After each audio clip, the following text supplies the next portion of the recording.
Hey guys, welcome back to Heck Yes with me, your host, Carissa Wu. And I'm here with the famous Sarah from Sarah Does SEO. That's her Instagram handle. And she pretty much is the Google expert. So, a little introduction about her. Sara Dunn is a wedding SEO specialist for wedding photographers and wedding professionals. So, it's perfect for our listeners who want to rank websites to rank higher on Google.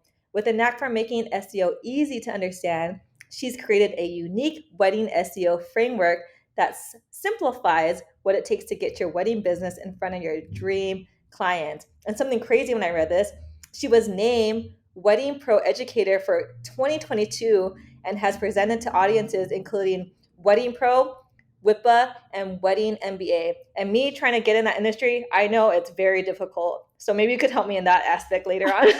We can definitely talk about that. Yay! Okay, so just say hi to everyone in our audience. Hey, I'm so glad you all are listening. I think we're going to have some fun today, which I know fun is not normally what wedding pros associate with SEO, but I promise we'll keep it simple, we'll keep it easy, and hopefully give you some tips that you can implement right away. Yay! And tell the audience where you are located. I know we were talking about it a little bit earlier, but Yeah, so I'm from Michigan, but we're recording this during the winter of 2022, and I'm currently spending several weeks in Florida. So it is wonderful to see the sunshine and get outside and walk my French bulldog who doesn't like the snow. So we're really enjoying it. is it like a vacation home or like an Airbnb? Yeah, we did a long-term stay at an Airbnb. I love the host. He's super cool, so it's a really good situation. Cool. I mean, that's definitely a luxury. Yes. Yes. It's funny because it's like what a lot of people do after retirement if you're from Michigan is spend winters in Florida. And I'm like, you know what? I just want to do that right now. I don't want to wait until after my career. So I'm really thankful to do what I do so I can do it from wherever I am. Oh, cool. Okay, so yeah, we're gonna learn so much about your journey today, but tell us like how you kind of you don't have to talk about SEO at all, but like how you were like growing up and then like your journey to where you are now helping wedding professionals and photographers with SEO, but it doesn't have to do anything with SEO. Well, it's funny because I've always been someone with a little bit of a computer background. So my parents actually met in computer science school at Central Michigan University, and so I was grew up around computers, but I never thought I would work in them full time. I went to college for international business and thought I would get a big corporate job. And it just so happened that I was able to teach myself to code and really enjoyed working on the internet. So I started making websites on the side after college. Mm. Like an organization wanted to put a calendar online. Sure, I'll help you figure that out. A friend had a business who needed a website. I was like, I've done that before. Let me help you with that.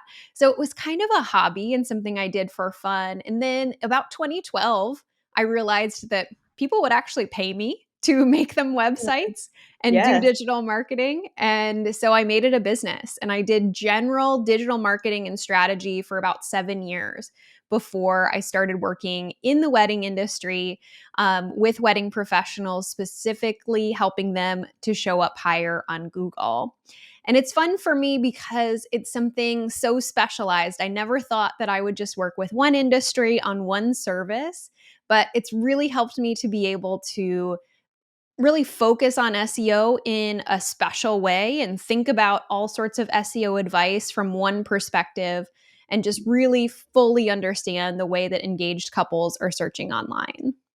Interesting. Okay, so your parents were met in computer science, but you went to school for international studies. What is international studies?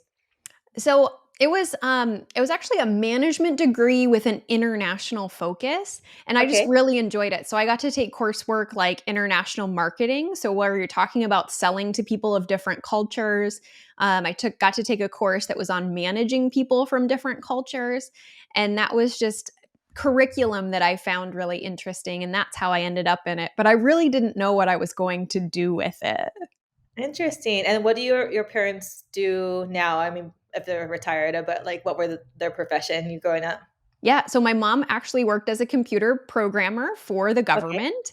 So Wow. she was a contractor that worked on projects for the Department of Defense. And my father worked at a Fortune 500 and worked in the IT department. That's awesome. I mean, Yeah. power couple. Yeah, for Yeah, I sure. mean, I don't even really know what computer science is. I know that I went to UC Riverside and I had one friend that was a computer science major. And he, out of all my friends, even my high school, middle school, college, he is doing the best Yeah. financially. Yeah. I mean, there's a lot of need for it, but of course, computer science in the late 70s is very different than what it is now. Yeah. My mom still tells a story of how she wanted my dad to notice her, and he was a lab assistant in the computer lab. Oh, And uh-huh. at the time, the way that you actually communicated with a computer is that you would feed cards into a machine and the Oh cards would my be God. read. So she told him he couldn't figure it out, and that she told him that she couldn't figure out how it worked and could he help her. So they went to the lab together and fed cards in the machine, and that's how they ended up Oh, dating. oh my God, that's so romantic. Yeah. Isn't Like the that funny? dorkiest way possible. I know, and I love that she pursued him. I love that story so much, especially now that I think about my mom. She's so amazing, and I just love that she took charge of that and was like, "I'm gonna make this happen." Oh, she's like the modern day Bumble. I know, right? Or the old school way Bumble. Right? That's so cool. It's interesting because I've been doing this podcast, I feel like for a while now, but I wanted to ask different questions and I really wanted to ask more about parents. So I'm so glad that you brought that up because I'm pretty close with my parents too. Yeah. So my mom actually works with me also. She's worked Oh, with she me, I does. think, for over 6 years. So when she retired from her programming job and working for the government, she just said to me, "Is there anything that you need help with?" And at the time, I was completely a solo one person operation. And I was doing a ton of web design projects. And I was like, absolutely, I need help with things. And so Yeah. she jumped right in and started doing customer support. She started building websites with me. She does all the bookkeeping, and now she still does all of those things. Works kind of like a flexible part-time schedule, but has worked with me for years and years. And at this point, I don't know if I could operate this business without her. Yeah, she's not your average mom that can't use like their point and touch like No. camera or iPhone. She's got like she's probably smarter than you. Oh, totally. Yes. And she can figure anything out. Like, she's so dedicated to solving problems. She loves to find answers. And so she's just an amazing person to get to work with. Oh my God. Yeah, my mom, like yesterday, we were at lunch and she's like, I bought this course and they said I could download the audio version and I don't know how to do it. And I'm like, just click here and it worked. I Like just the clicked the button button that for her. says Yeah. download, and that's it. Totally opposite mom. Okay, so how did you get in the wedding industry? Why is that your target market? Yeah, so it totally happened by accident. I had actually never worked with a wedding business in my prior work in digital strategy until I met a woman at a women's business conference. This was at the end of 2017, I think. And we were introducing ourselves. I told her that I did digital marketing, and she goes, "Oh, does that mean you know something about SEO?" And I was like, "I do actually help my clients with that." And she said, "We need to talk because I just had my website redesigned. I paid a ton of money for it. Mm, And my rankings have totally fallen and fallen." And she had previously ranked on the first page of Google in her big major city for wedding planner searches. So that okay. brought her a lot of inquiries and a lot of business. And she said, "This is a big problem because it's really impacting my business for the future. Can you help me figure it out?" And I said, "Well, I've never worked in the wedding industry, but I love this kind of work. Yes, we can totally figure it out." And so we worked together for about 6 months. And I was able to help her get back to the page one of Google, where she continues to be today. So it was really Wow. her that got me in the wedding industry because she was just so grateful and so generous. And she said, "I'm telling everyone I know about you because I feel like the wedding industry doesn't have good SEO help." And I said, "Bring that on," because I loved this project. So Wow, that's so yeah. cool. I feel like it was like destiny. for So sure. what year was that at? That was When 2017, I think. So I launched SaraDoesSEO.com in late 2017. And I think it was by 2018 that I was no longer taking on clients that weren't in the wedding industry. I have always really enjoyed working with this type of business, the small business that really wants the help and wants my guidance and has often felt very intimidated by SEO in the past. And I get to bring a new flavor to that and hopefully help them. Okay, I had kind of a fun question because I think I used to go to WPPI when I first started wedding photography a long time ago. So it was about like 2009. And everyone was just talking about SEO, SEO, SEO. And it was a big topic of that year. So, how do you think it's changed? Or do you think it has some of like the same framework and similarities as it has for the last like 12 years? Yeah, it's certainly changed, but I think a big misconception is that SEO is totally changing wholesale, giant changes all the time, and it's impossible to keep up with. That's a misconception because the basic idea of what Google is doing doesn't change. Google is just trying to deliver their searchers the best and most helpful results. And so it's our job as business owners and my job as an SEO professional to make sure that our websites are the best and most helpful result when someone is searching for something. So there's still a few major things that still work, which is making sure that you use keywords really clearly on your homepage. You can't rank for a word that you yourself won't use. So wedding photographers come to me all the time and they're like, here's an example. They're like, Sarah, I really want to rank for Tennessee wedding photographer, but I keep searching myself and I'm nowhere to be found and I'm so frustrated. And I look at their website and they have never described themselves as a Tennessee wedding photographer. I'm like, if you've never used that phrase, Google isn't going to associate you with that Oh my God. either. Mhm.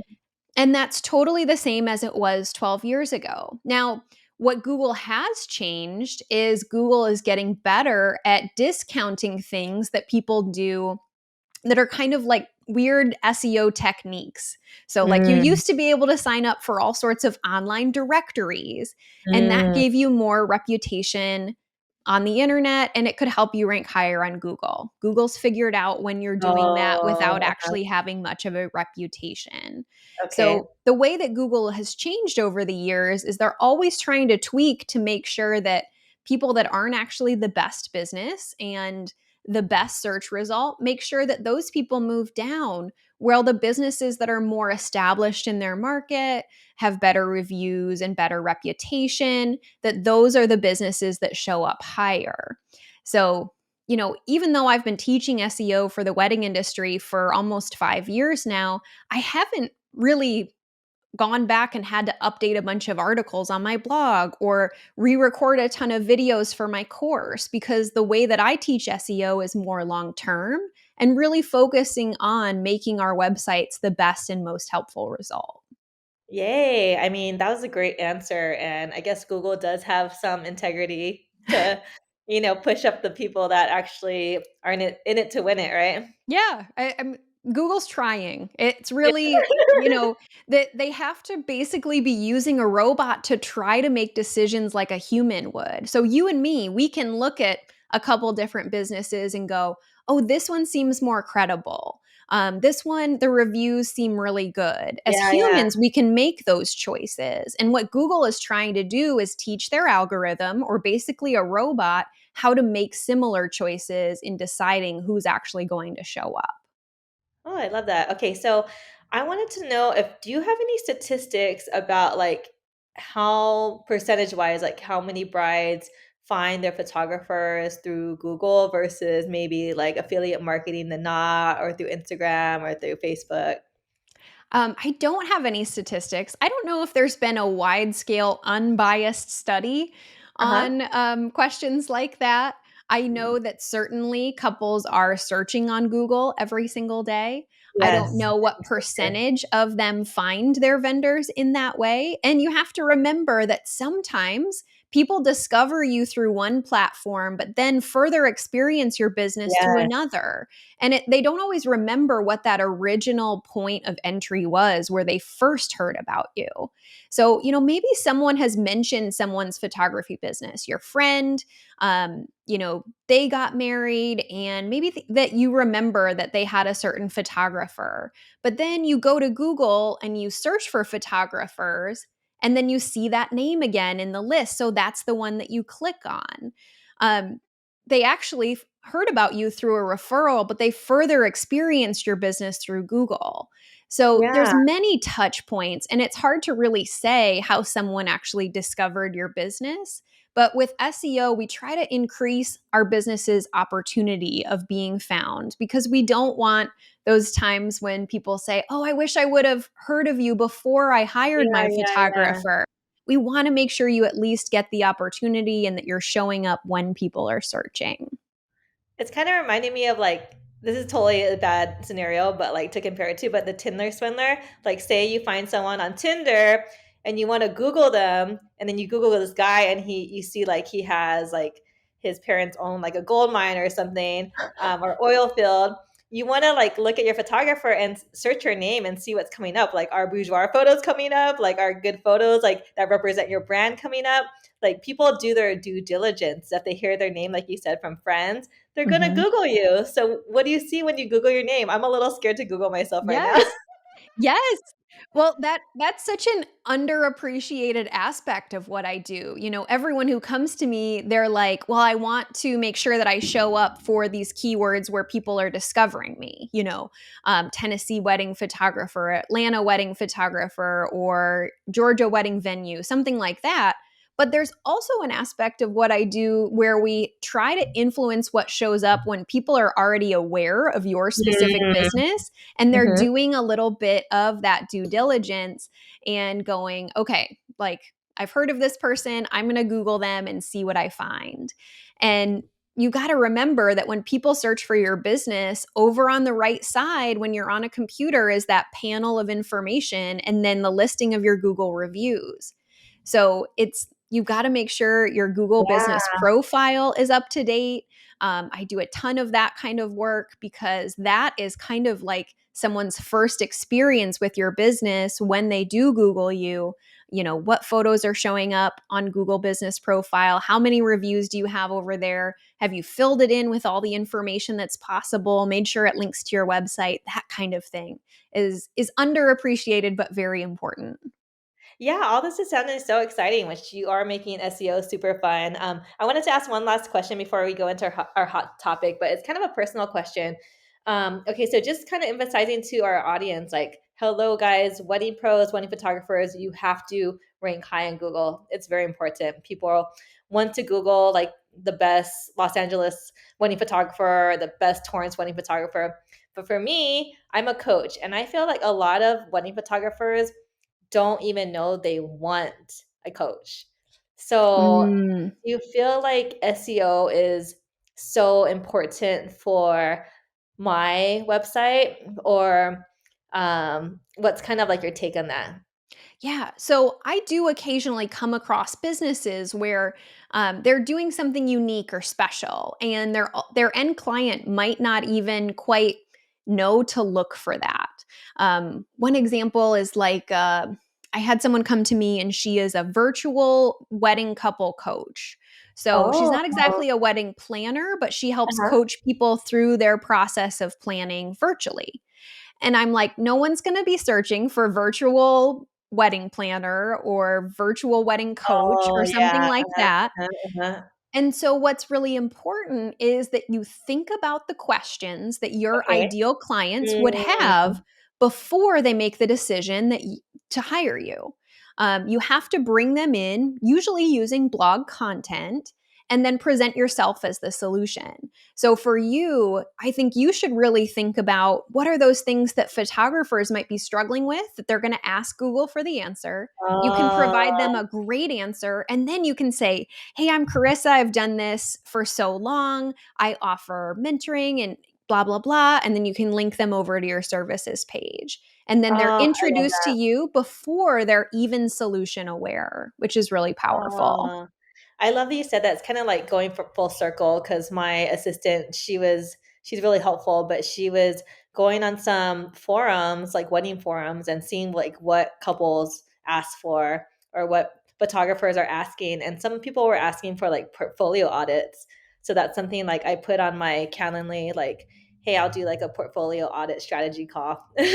That's awesome. Oh, I love it. So, maybe you think about if someone is worried that their work isn't good enough, what questions might they ask in Google?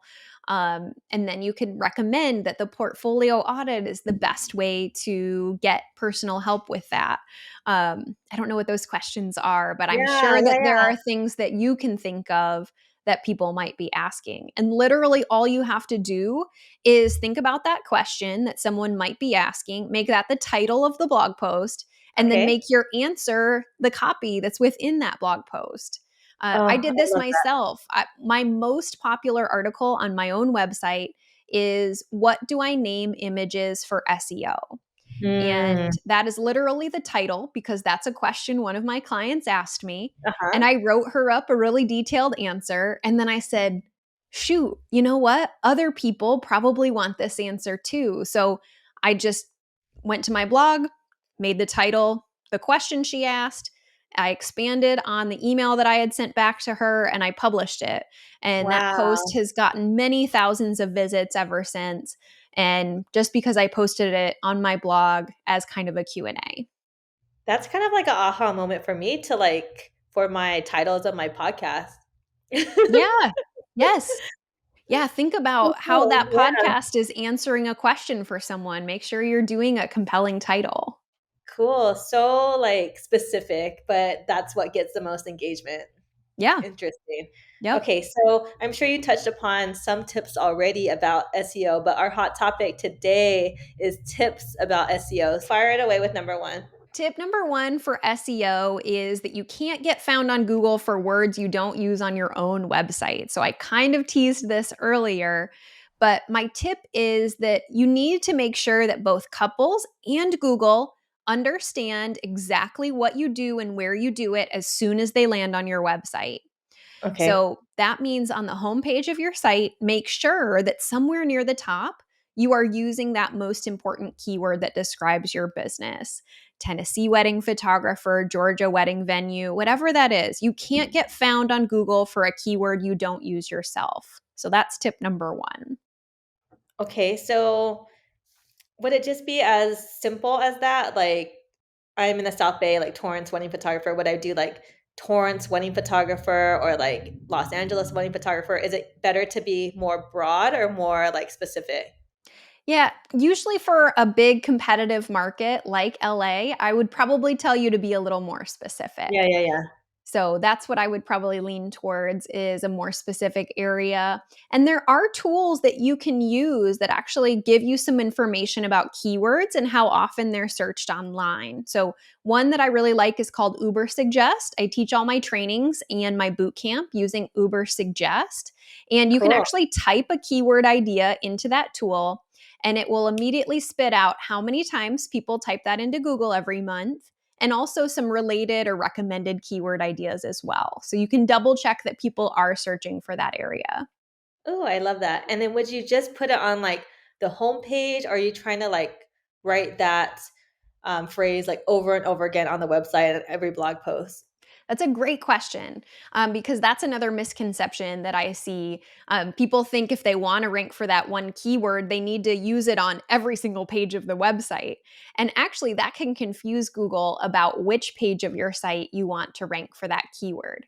So I recommend just repeating it a couple times on the home page specifically because that's the page that you want to optimize for that most important keyword. Okay, I love that tip. I think it's easy for our audience to just like do that today. Yes. For sure. Yes. It's Takes like amazing 5 how minutes of your much day, do yeah, it, yeah. it's incredible how much impact that has, when you do actually clearly use your most important keyword on the homepage. Cool. Okay, take it away with tip number 2. All right, tip number 2, I want everyone listening to think beyond just getting found on Google for your location and service. So I keep saying keywords like, um, you know, Charleston wedding photographer or Georgia wedding venue. But I also want you to realize there's so much opportunity out there on Google when people are searching for other things. So I Mm, want you to think about the questions or problems your ideal clients have before they hire you. And I want you to answer those questions using blog post content. So if maybe it's um, best outdoor wedding venues in Northern California, um, something like that. Or what's the best season for a wedding in North Georgia? Those kind of questions that happen very early in the planning process, especially if they're local based topics to you, that can bring in couples to your website that haven't hired for your service yet. You're going to introduce them to your work, your expertise, your personality, and they could end up becoming inquiries and clients for you. So Carissa, you're in a really competitive market in Southern California. So even if we couldn't get you to the first page of Google for Los Angeles wedding photographer, there's so much opportunity in other things that people want to find on Google in your area that it doesn't mean that SEO is useless to you. So think beyond just the location and service keyword. yeah, I think, let's see, what do most couples ask? Maybe like, would it be like very photography related, or can they ask more broader questions like, how do I budget for a wedding? And I'm engaged, like, how do I search for, or what questions do I ask a wedding photographer? Like, would you just kind of like, should you go on the Knot, look for examples? You go on Pinterest? Should you just like maybe poll your audience on Facebook, or how should you go about it? Yeah, I love the idea of a poll of your own social media. I Mm, also do a brainstorming exercise when I teach one of my co working classes, which is it asks you to think about two things. The first is, what do couples have to figure out or decide before they hire you?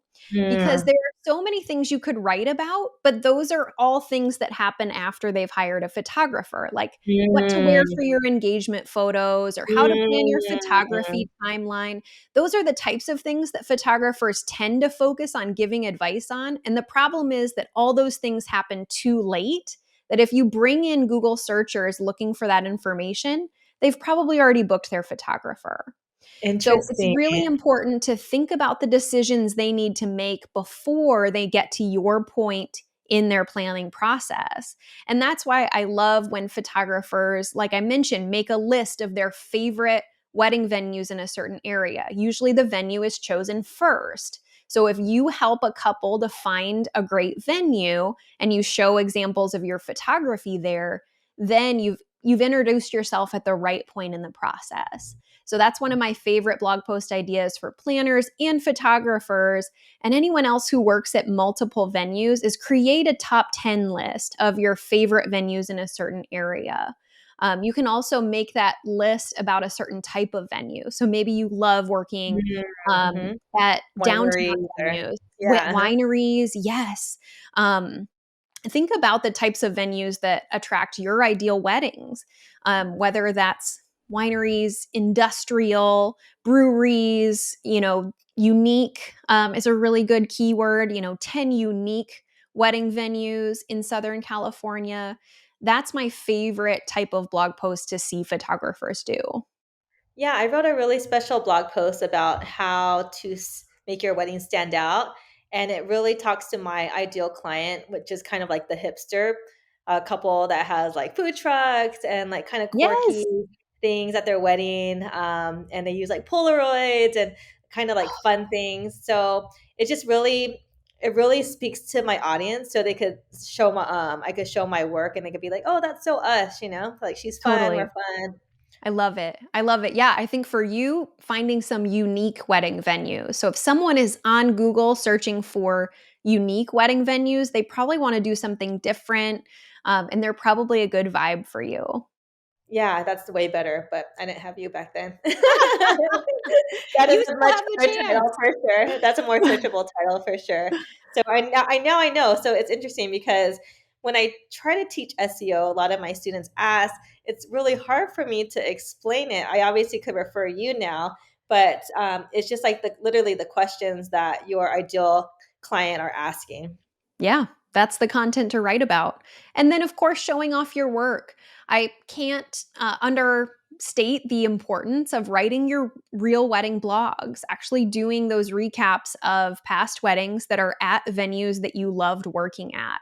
Um, because then when people are looking for examples of weddings at a venue they're considering, they'll see your work show up. So that's a really good technique to make sure you're blogging your past weddings and describing the venue itself. Yeah, and it's so much easier because if new clients that are gonna get married at your venue, they see this beautiful blog post. It's an easy sell because it's basically like this is what you're gonna get by you Yes. guys. Yes, and I know photographers don't like the concept where a couple's like, "Oh, you've worked at my venue before, so I feel more comfortable." Like, I know you can go to a new venue and do great work, but couples are still they still feel better knowing that you've worked at their venue before. So, that's a Yes. great way to show them right up front, "Hey, I've been there. I've found the great photo locations. I'm super comfortable there, and we will create beautiful things for you." Yeah, I gotta say, like, I would say that all the time, but it's not true because I've been a photographer for 12 years and now I got it going on. I got all my lenses on, like my fanny packs and like all my lighting. But back in the day, like you're going in a cave and you didn't know you're going in a cave and you're not ready for that. Like Yes. it's better if you have preparation for sure. Yeah, experience helps. Yeah. Totally. All right, my tip number 3 for SEO is that the user's experience on your website is really important. Okay. So, Google does not like to include in the search results websites that are hard to use or slow to load on a phone.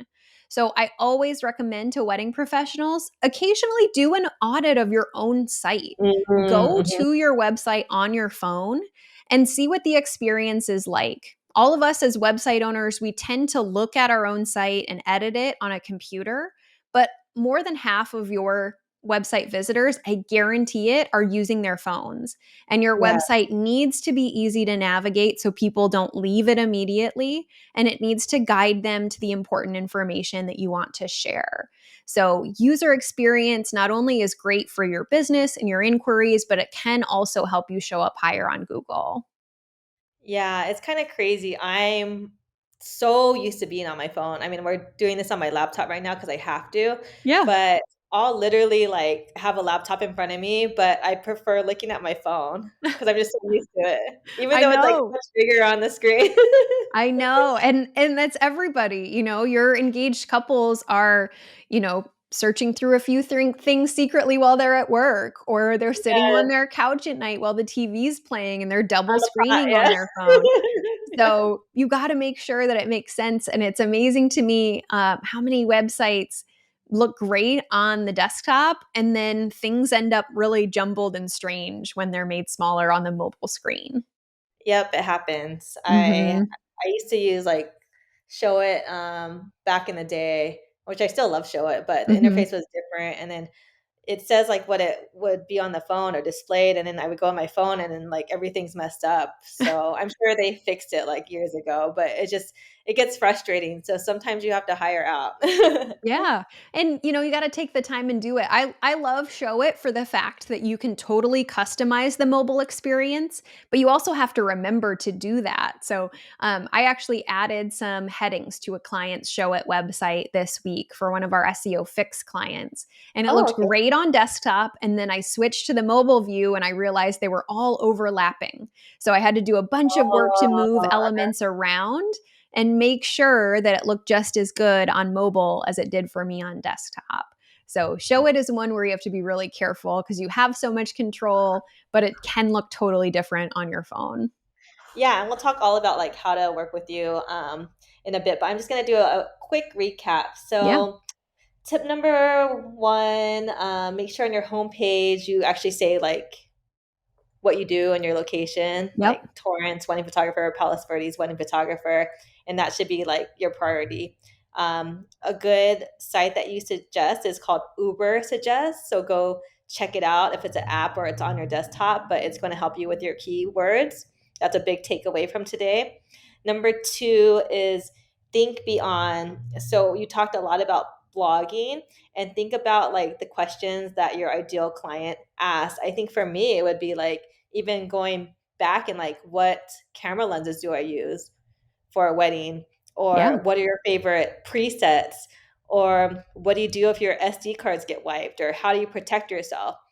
Very basic questions that I've been doing it for so long, like I said, but questions I would forget that newcomers think about, and it kind of gets them in your funnel.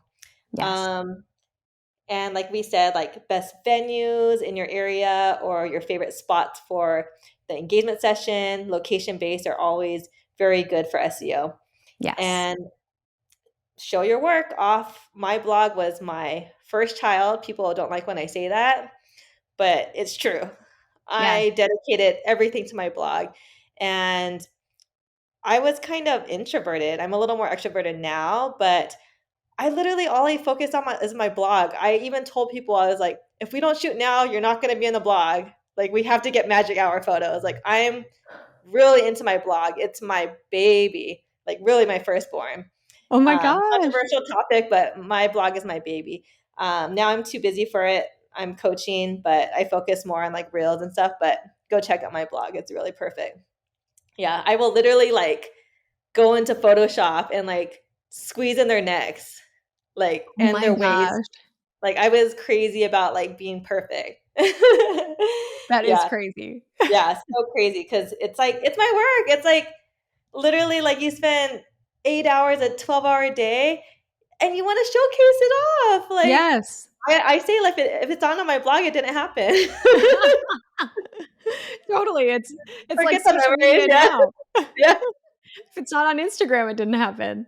yeah. Okay, so that was two. I went on a tangent, but I was passionate about the blog. And number three is user experience. I know it's kind of hard to look at your own work. It's sometimes it's cringeworthy, you're embarrassed, but do it. If you don't want to do it, have your friend do it and look at all the links. Are they working? Are they going to the sites? I actually been doing a lot of sales calls to try to get people in my program. So I actually go on their Instagram, I go on their Facebook page, and this guy, I went on his Facebook page for his photography business. It took you to a porn site. No, Yeah, the link on his yeah, about section? the link took you to a porn site because it was like Mr. and Mrs. something, and he didn't even know, and he's like, "Oh my god, like, I guess no one goes to my site because no one told me," and I'm like, "Yeah, but still you should change it, you know?" Yeah. Well, I mean, maybe they clicked on it and they were too embarrassed to tell them. Yeah, because you don't look at like the things that you have to look at. I went to a photography web workshop and I spent 3 days at Evolve, and I was just like clicking on my stuff, and like my logos were different from like my signatures, and some of my PDF guides is very inconsistent. And I was like, I just fixed all that up, but I wouldn't have seen it unless I had like 3 days to just be like on the, doing Yeah. nothing. Oh, yeah. So yeah, so powerful. Okay, anything you want to add before we get into fun rapid fire questions? No, I think that's a great summary. Okay, so have to ask, what's your biggest heck yes sales technique? My heck yes sales technique is 100% honesty because I think that's really missing in SEO sales. A lot of SEO people, if you talk to them, they will promise the moon as long as you Mm, pay them lots of money, and then they have very disappointing results. And I like to give people really accurate, in depth information about how successful I think a project could be and what would actually be a good investment for them. So that's my heck yes sales technique. yeah, I mean, you've been doing this honestly since you were in the womb, so you have a lot of knowledge. Yeah. You were born into it, honestly. I was born behind a laptop. Yes. Okay, what is your woo factor? I mean, that's very similar, but what makes you stand out besides the honesty? Yeah, I honestly think one of the reasons I stand out is because I am one of the very few people that focus exclusively on the wedding industry for search engine Mm, totally. optimization. I like to think that I'm a specialist in how engaged couples search online. So I only look at wedding websites every single day. And that means I'm able to find trends that other people might not see if they work with a couple photographers, but they also work with interior designers and they're doing work on online product shops. I'm able to see the trends because I'm actively doing 10 to 15 different wedding websites at all times. So I think that really helps me to stand out. And it's something that I really enjoy is going super deep on this topic instead of being more shallow and spread out. Did you get into the wedding industry also because you were getting married? No, I had been married Okay. for 6 years before that. Well, So that's I yeah, but I always read loved that on it your though. when I read that on your questionnaire about your woo factor, it's like, whoa, that's really crazy that you dig that deep. Oh yeah, I love it. And some people would get bored, I think, focusing on the same thing every single day. To me, it's like a game. I'm like, how do I do this better? How do I take what I learned from this client and apply it to a different client who's in a different part of the country? I'm able to find those things that are consistently working in the wedding industry and apply it to the way I teach. I love that. Okay, your favorite Florida pastime and your favorite Michigan pastime. Oh, that's so good. My favorite Florida pastime is taking walks with my dog. Um, I have a French bulldog. She is the second love of my life. Aw. And I like to joke that we are in Florida for the winter for Jetta because she hates the snow so much. So that is my favorite thing to do in Florida. And it really feels like a treat in February when it's 70 degrees and we can take a walk. Aw. Um, Michigan pastime. This is very geeky, but I do love to golf in the summer. Oh, Um, nice. I'm a big fan of being outside and playing golf. I do that with my husband a lot, so that's probably my favorite thing. Oh, that's so cool. Okay, so tell everyone about your freebie and how to work with you and where to find you, and then I'll ask one last question. I've got a couple free offers, but one of them that I think would really help your photographer clients is I do have a wedding blog post template. So, for anyone who hasn't been blogging because they're not sure what to say or they're not sure what's unique or interesting about a past real wedding, I have a template with 12 questions that we send to clients when we write blog posts for them for SEO. And it's very, very helpful in helping to remember important details. So I would love to give anyone listening my wedding blog post template to help you out with those blog posts that will help your SEO. Yeah, I sent that to my students today and they were stoked. I love it. Good. Good. Definitely Cool. use it and definitely get some stuff up on your blog because it really helps. And we were joking about your handle. Sarah does SEO is her Instagram, but someone thought your last name was what was it? Docio. Yeah, Dosia. Docio. Which I totally get because on Instagram there's no capitalization or spaces. So it's just like Sarah Docio. I'm like, no, Sarah does SEO. That's Very so confusing. funny. Yeah, Oh my totally. God. Okay, so that's how you find her. And then I guess the last question is your one lasting advice for wedding photographers and wedding pros. It doesn't have to be SEO related, but your little speech. Yeah. So, lasting advice for wedding photographers. Put me on the spot with this one. Let I me know make I sure. did. I totally did. I'm someone who loves to prepare. So now you're throwing this at me and best advice. I think I would say that as much as the pressure is there for you to market yourself everywhere, I don't think it's really necessary. I think it's important to find the thing, the marketing method that connects with your ideal client that you also actually enjoy doing.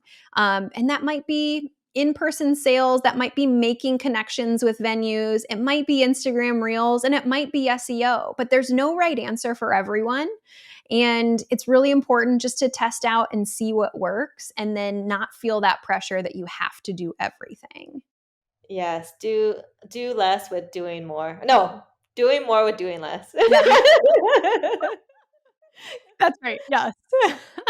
Well, I love this conversation. It was so fluid and I gained so much information. So I'm sure our audience is going to gain so much information. And I hope everyone works for you. Don't you have something where you do like a done for you SEO? Yes, I've got a couple levels of done for you SEO. My favorite service is called the SEO Fix. And it's where my team sets up a wedding professional's website completely from start to finish with SEO in 7 days. So it's Wow. fast, easy, and affordable, and very effective. Oh, okay. Well, I love that. Thank you so much, Sarah. All right. Thank you so much. I appreciate the opportunity.